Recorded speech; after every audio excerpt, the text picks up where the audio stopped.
हरियाणा के समग्र कृषि विकास, किसानों की आय बढ़ाने और कृषि एवं संबद्ध क्षेत्रों को और ज्यादा सशक्त बनाने के उद्देश्य से हिसार में कृषि एवं संबद्ध क्षेत्रों पर बजट पूर्व परामर्श बैठक का आयोजन किया गया। बैठक की अध्यक्षता मुख्यमंत्री नायब सिंह सैनी ने की। बैठक में मुख्यमंत्री ने कृषि विशेषज्ञों, प्रगतिशील किसानों, किसान उत्पादक संगठनों, पशुपालन, बागवानी, मत्स्य पालन एवं ग्रामीण अर्थव्यवस्था से जुड़े हुए हितधारकों से आगामी बजट के लिए सुझाव लिए।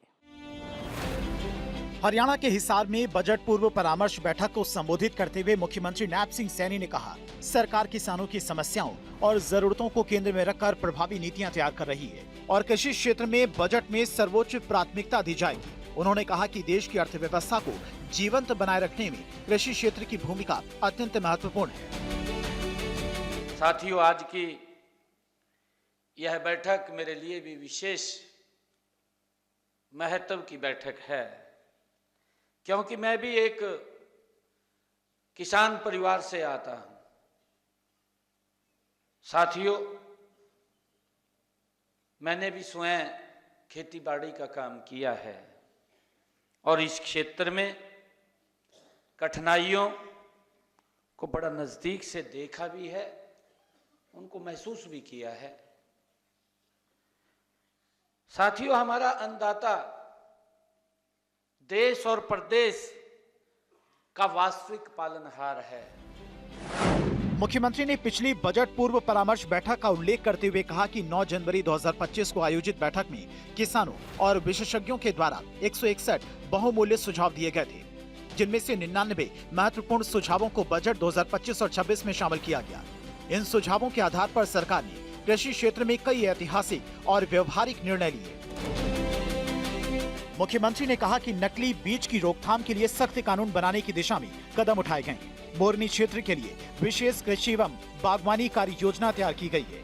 प्राकृतिक खेती को बढ़ावा देने के लिए योजनाओं को सशक्त किया गया है तथा मेरा पानी मेरी विरासत योजना के अंतर्गत अनुदान राशि बढ़ाई गई, जिससे जल संरक्षण और फसल विविधीकरण को प्रोत्साहन मिला। साथियों, साथ ही हमने मंडियों के नवीनीकरण, सभी फसलों के लिए गेट पास प्रणाली, प्रत्येक जिले में बीज परीक्षण प्रयोगशाला और नए उत्कृष्टता केंद्र, एक्सीलेंस सेंटर जिसका जिक्र किया गया है, का निर्माण और सभी जिलों में बागवानी मिशन का विस्तार, ये सभी निर्णय जो थे ये आपके सुझावों से हमारे पास आए थे। और साथियों, मुख्यमंत्री दुग्ध उत्पादक प्रोत्साहन योजना और दूध संग्रह केंद्रों की स्थापना, हर हित स्टोर, नए वीटा बूथ, और ये सभी पहले भी किसानों की हमारे आय बढ़े उस बढ़ाने और ग्रामीण अर्थव्यवस्था को सुदृढ़ करने के दिशा में हमारी सरकार महत्वपूर्ण कदम उठा रही है। मुख्यमंत्री नायब सिंह सैनी ने कृषि वैज्ञानिकों का आह्वान करते हुए कहा कि कृषि क्षेत्र में नई तकनीकों के उपयोग को बढ़ावा देना समय की आवश्यकता है। मुख्यमंत्री ने बताया कि वर्ष 2025 और 26 में कृषि एवं संबद्ध विभागों के लिए 9,296 करोड़ 68 लाख रुपए का बजट आवंटित किया गया है। उन्होंने कहा कि सरकार की नीति और नियत की सफलता तभी मानी जाएगी जब योजनाओं का लाभ सीधे किसानों तक पहुंच सकेगा। ये विश्वास मैं आप लोगों को दिलाना चाहता हूं कि कृषि क्षेत्र के विकास के लिए बजट प्रावधानों में कोई कमी नहीं आने दी जाएगी। हरियाणा का किसान केवल खेतों तक सीमित नहीं है, उसकी सोच दूरदर्शी, उसकी दृष्टि नीतिगत है और उसका सरोकार पूरे प्रदेश के भविष्य के साथ जुड़ा हुआ है, ये आपने सिद्ध किया है।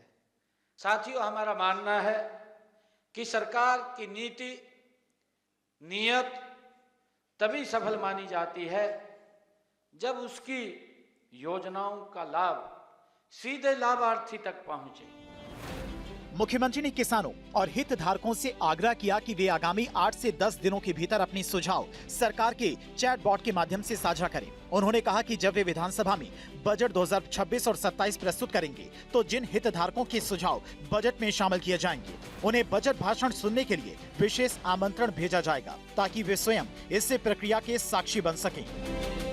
इस अवसर पर कृषि एवं किसान कल्याण मंत्री श्याम सिंह राणा, लोक निर्माण मंत्री रणबीर गंगवा, विधायक श्रीमती सावित्री जिंदल, विधायक रणधीर पनिहार, मुख्यमंत्री के अतिरिक्त प्रधान सचिव डॉक्टर साकेत कुमार, कृषि विभाग के प्रधान सचिव पंकज अग्रवाल, पशुपालन विभाग के प्रधान सचिव विजय दहिया, कृषि विभाग के महानिदेशक राज नारायण कौशिक, मुख्यमंत्री के ओएसडी डॉक्टर राज नेहरू, वीरेंद्र बड़ खालसा, मेयर परवीन पोपली सहित अन्य विभागों के अधिकारी और प्रगतिशील किसान मौजूद थे।